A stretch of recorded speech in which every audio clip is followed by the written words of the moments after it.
Hello दोस्तों, नमस्कार। SM किसी चैनल में मैं आप सब लोगों का दिल से बहुत बहुत स्वागत करता हूं। फर्स्ट टाइम विजिट किया जरूर चैनल को सब्सक्राइब कर लेना, बेल आइकन को हिट करके ऑल सिलेक्ट करके रख लेना। चैनल का लिंक ऊपर आई बटन पे नीचे डिस्क्रिप्शन में मिल जाएगा। एंड आज के दिन की बात करें, जितने भी इंपॉर्टेंट वीडियोज है सबके लिंक नीचे डिस्क्रिप्शन में दिए हैं, आप चाहो तो उनको भी कवर कर सकते हो। तो चले दोस्तों, फिलहाल इस वीडियो को स्टार्ट कर लेते हैं। ठीक है दोस्तों, अभी हम लोग आ चुके हैं बिल्कुल हमारे नॉर्मल स्क्रीन के ऊपर। एंड दोस्तों अगर देखा गया तो यस, इस प्रकार के बहुत सारे कमेंट्स आते ही रहते। सर एक वीडियो तो हो ही जाए कि पहले आप ऐसे वीडियोस बनाते थे सस्ते स्टॉक से रिलेटेड, राइट। तो चलिए इस वीडियो में हम लोग यहाँ पे बात करेंगे एक ही स्टॉक के बारे में, जो कि सस्ता मतलब किस हिसाब से हम लोग बात करें हैं, रुपीज़ के हिसाब से। 10 रुपया, 20 रुपया, 25 रुपया, 30 रुपया, उस हिसाब से हम लोग यहाँ पे बात करें हैं। ओवरऑल मार्केट कैप की बात करें तो एक डिसेंट ही कंपनी हम लोग को देखने को मिल रही है। एंड अगेन कहना चाहूँगा दोस्तों डिस्क्लेमर के साथ कि ब्लाइंडली जाके कॉपी मत कर लेना। बहुत सारे इफ बट्स होते हैं, प्लस माइनस वाले पॉइंट्स होते हैं। सिर्फ प्लस सुनकर निवेश नहीं करना होता है, माइनस वाली भी चीज़ें होती है। अगर हम लोग गलत गए तो क्या हुआ हमारे साथ हो सकता है, ये भी चीज़ें आप लोगों को ज़रूर पता है यहाँ पे होनी चाहिए। सो डेफिनेटली कौन सा स्टॉक से कौन से शेयर को आप लोगों ने स्टडी करना है, क्यों करना है एंड कितना टाइम लग सकता है, सारी बातों को कवर करूँगा। बट उससे पहले इस वीडियो को तो देखिए, सबसे पहले इंपॉर्टेंट चीज़ ये क्या है, आरवीएनएल। अभी बहुत सारे लोग जो जल्दबाजी वाले होते हैं ना, वो फटाक से अभी ये हो जाएंगे, अरे सर आप 20-25 रुपये की बात करें, आरवीएनएल किधर से बीच में ही आ गया 64 रुपये वाला। तो आरवीएनएल की बात नहीं होने वाली है, बट आपको कुछ चीज़ों का डेमो देना बहुत इंपॉर्टेंट होता है, राइट। अभी आरवीएनएल की भी बात करें, आपको याद है सेम इसी टाइप का वीडियो, मतलब ऑलमोस्ट सेम टाइटल टाइप का वीडियो इसके पहले भी मैंने यहाँ पे बनाया था, राइट। मतलब 2 साल पहले का, अगर चाहे तो मैं वो वाला वीडियो भी प्रोवाइड कर दूंगा। सो तभी भी आरवीएनएल सेम जैसे चीज़ें आपको बोल रहा था कि 20 रुपये का स्टॉक है। अगर आप कोई सस्ते स्टॉक को पिक करना चाहते हो तो एक बेटर ऑप्शन नज़र आता है। बट इसका अर्थ ये नहीं कि आपने 20 का खरीद लिया और कल जाके 200 हो जाएगा। ये सारी मतलब सपने में होने वाली बातें हैं, हकीकत में नहीं। हकीकत में हो जाता है। देखिए 20 का 60 भी हो गया, 3 गुना पैसा हो गया, बट टाइम लगता है, राइट। जिन्होंने टाइम दिया उनको पता है इस चीज़ की वैल्यू क्या है, और जिन्होंने टाइम नहीं दिया वो ज़रूर वापस आरवीएनएल में एंट्री कर चुके हैं, बट हायर लेवल पे। ये तो 60 अभी बोलने की बात है, ये 84 रुपये तक गया था। 4 गुना पैसा होता है। बट आपको पता है मार्केट में कट पकड़ कर चलना पड़ता है। 84 को टच किया तो ऐसा थोड़ी लॉकिंग है करके देखिए नीचे आ गया 64 तक।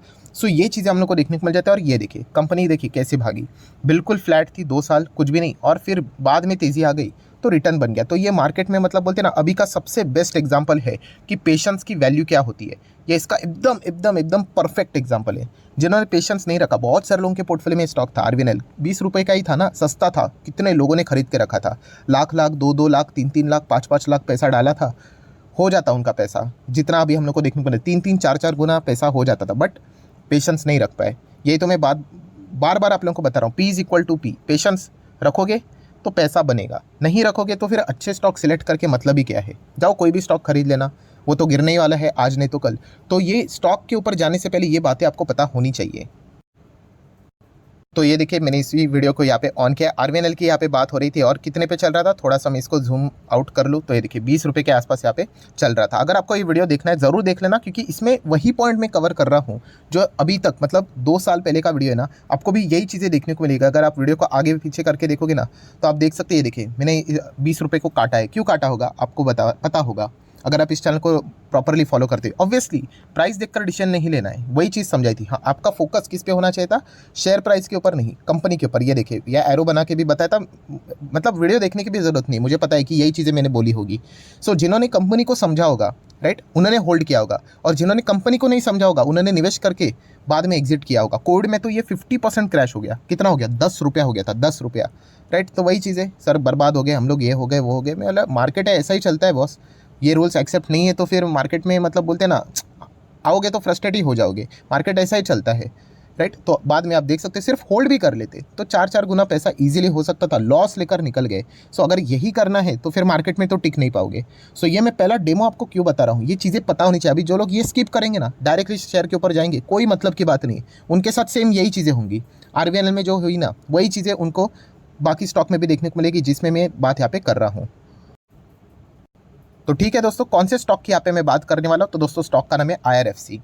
पहले से आप लोगों को पता भी है स्टॉक, राइट। एंड अगेन कह रहा हूँ, रिकमेंडेशन नहीं है, एंड हर चीज़ को ग्रो करने के लिए टाइम लगता है। सो IRFC ही क्यों, ये सवाल आप तो पूछोगे ही। सो देखा गया तो बहुत सारे स्टॉक्स है, आप ट्राइडेंट चाहो तो ट्राइडेंट के साथ जा सकते हो, बट एक इसमें सबसे बड़ा एडवांटेज है, यस, ये कंपेरेटिवली सेफ है। IRFC डूबेगा नहीं, आप कुछ भी कर लो, आप 10 साल के बाद भी देखोगे IRFC, चाहे तो चलो ठीक है इधर ही रहे वो, बट डूबेगा नहीं, इतना तो हम लोग को पता है। राइट। तो ये एक सबसे बड़ा एडवांटेज है, सरकार बैक कंपनी है, सरकारी कंपनी हम लोग ऐसा भी यहाँ पे बोल सकते हैं। एंड रेलवे की अगर हम लोग बात करें, राइट, एनबीएफसी है, मोनोपोली है, रेलवे को फाइनेंस की जो भी रिक्वायरमेंट होती है और किधर जाने की ज़रूरत नहीं, सिर्फ यही कंपनी वो फाइनेंस क्या करती है, प्रोवाइड उनको करती है। सो ये भी उसी टाइप की यहाँ पे कंपनी है। एंड अगर आप यहाँ पे चाहो तो इसको स्टडी कर सकते हैं। मैं अगेन कह रहा हूँ, कोई इसकी गारंटी नहीं, ये आरवीएनएल भागा वैसे ही ये भी भागेगा करके, बट येस कंपनी में दमखम है, इतना तो हम लोग बोल सकते हैं, राइट। अभी के पिछले 6 महीने के रिटर्न्स की बात करें 27% है, ठीक है। 1 साल की बात करें तो 21% है, बीच में ही ये भी भागा था, राइट। क्यों भागा था ये? बस ऐसे ही। अगर यहाँ पे रेलवेज़ को अच्छे खासे यहाँ पे प्रोजेक्ट्स मिलते हैं, बड़े बड़े प्रोजेक्ट्स मिलते हैं, अभी आरवीएनएल की बात कर लेते, इतने बड़े प्रोजेक्ट्स इनको मिल रहे हैं।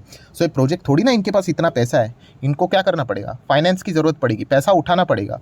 तो अल्टीमेटली कहाँ पे आएंगे, आईआरएफसी के पास आएंगे। आईआरएफसी इनको फाइनेंस प्रोवाइड करेगा और इनका भी अच्छा खासा धंधा हो ही जाएगा। एंड ये मतलब एक पैटर्न को समझो कि खुद सरकारी कंपनी है तो डूबेगी नहीं, ये जिनको लोन दे रहे हैं वो भी सरकारी कंपनी है, वो भी डूबेंगे नहीं। तो डेफिनेटली पैसा यहाँ पे डिले हो सकता है, बट आएगा ज़रूर, क्योंकि ये डिफ़ॉल्ट तो यहाँ पे होगा नहीं। सरकार ने डिफ़ॉल्ट किया तो फिर बचा ही क्या, राइट, सब कुछ ही तबाह हो जाएगा, राइट। तो डिफ़ॉल्ट तो यहाँ पे होता नहीं। इसलिए अगर आप इन कंपनी के एनपीए देखो कितने, पता है, चेक किया आपने, 0। सरकार बैक गारंटी होती है, राइट। अगर यहाँ पे अगर लिख कर आ गया कि सरकार के पास पैसा नहीं, आप सोच के देखिए क्या हो जाएगा देश में, राइट। तो इसलिए इनके एनपीएस आपको देखने को ही नहीं मिलेंगे। सो ये चीज़ें हम लोग को देखने का यहाँ पे मिल जाती है, राइट। तो ये एक सबसे बड़ा एडवांटेज है। देन बैलेंस शीट चेक करोगे तो अच्छे खासे रिजर्व्स भी है, 20-27 हज़ार करोड़ के रिजर्व्स है।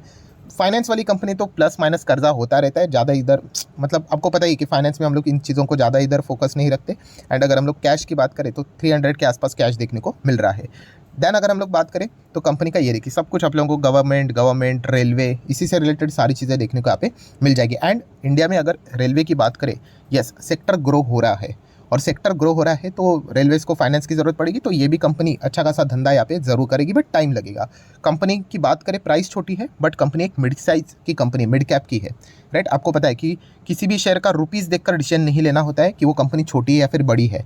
ऐसा होता तो आईटीसी एमआरएफ से मतलब देखा गया तो छोटी कंपनी, बट हकीकत में बहुत बड़ी कंपनी है। एमआरएफ सिर्फ 90,000 का शेयर नज़र आता है आपको, बट आईटीसी उससे बड़ी कंपनी है, राइट, क्योंकि उन्होंने 7-8 बार बोनस स्प्लिट भी दिया है, राइट। मतलब वो कॉर्पोरेट एक्शन की बात करें तो वो अगर नहीं देते तो वो भी एमआरएफ से बड़ी कंपनी होती। तो मार्केट कैप कितना इसका 34 का है, अच्छी बात है। देन अगर हम लोग नीचे नीचे आ जाते हैं तो फाइनेंस में आप देख सकते हैं आईआरएफसी आप लोगों को देखने को मिल जाएगा, ठीक है। एंड ये देखिए कंपनी का अभी फाइनेंस का बिजनेस है ना, तो आप देख सकते हैं एक्सपेंसेस कुछ होते ही नहीं कंपनी के, 3-4 एम्प्लॉइज़ तो चाहिए इनको, और क्या ज़रूरत है एक्सपेंसेस की।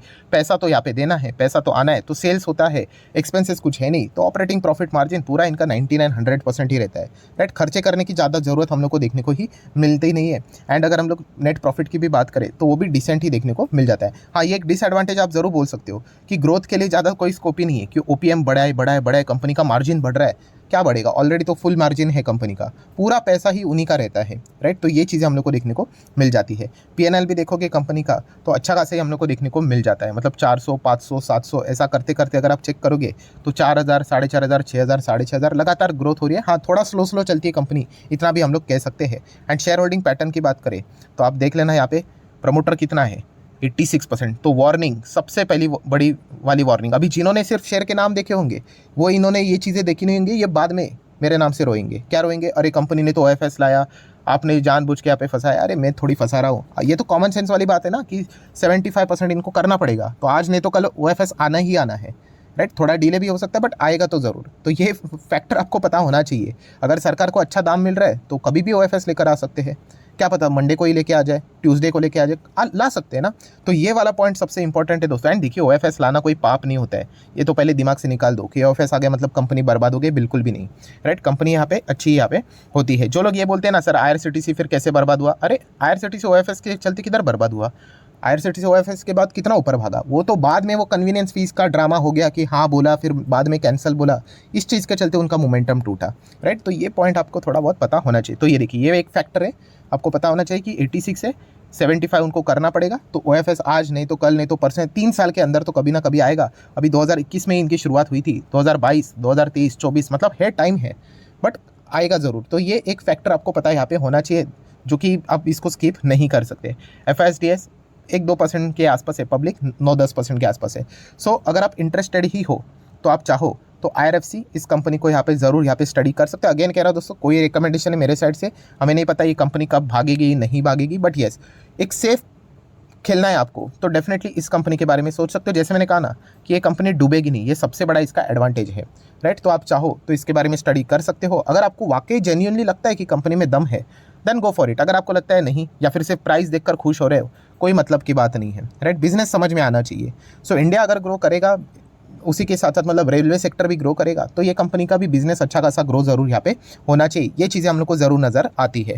सो अगर आप सोच रहे हो तो थोड़ा सा लंबी अवधि के लिए आप जरूर सोच सकते हो। आरवीएनएल कैसे भागा लगभग 2.5 साल के बाद, वैसे कुछ चीज़ें आप इससे भी एक्सपेक्ट यहाँ पे जरूर कर सकते हो। अगर आप में पेशेंस नहीं है तो फिर कोई मतलब की तो बात नहीं है। आरवीएनएल में जैसे लोगों ने निवेश किया, फिर बाद में लॉस में निकाला, एंड वापस अभी हायर लेवल पे 80 रुपये पे खरीद के बैठे हुए हैं। सो ऐसे करेंगे तो कभी भी शेयर मार्केट में ये कंपनी क्या, आप किसी भी कंपनी में मतलब जाओगे तो अटक जाओगे। तो ठीक है दोस्तों, जितने भी इंपॉर्टेंट पॉइंट्स थे मैंने तो मेरे साइड से आप लोगों को बता दिया। अभी फर्दर स्टडी करना है नहीं करना है वो आपके ऊपर। वीडियो अच्छा लगे तो जरूर चाहो तो लाइक एंड शेयर कर सकते हो। एंड डीमैट अकाउंट अगर आपने अभी तक ओपन नहीं किया तो लिंक नीचे डिस्क्रिप्शन में 25 वीडियो की लिस्ट फ्री ऑफ कॉस्ट मिल जाएगी। आपका नाम कौन सा अकाउंट अपने लिंक के थ्रू ओपन किया है प्रॉपर्ली कमेंट सेक्शन मेंशन कर देना, तो हफ्ते भर के अंदर अंदर सारे लेक्चर्स मेरे साइड से फ्री ऑफ कॉस्ट प्रोवाइड कर दी जाएंगे, ताकि आप शेयर मार्केट को आसान भाषा से सीख सको। So that's it, thank you very much दोस्तों। We will be meeting our next video, तब तक के लिए बाय बाय।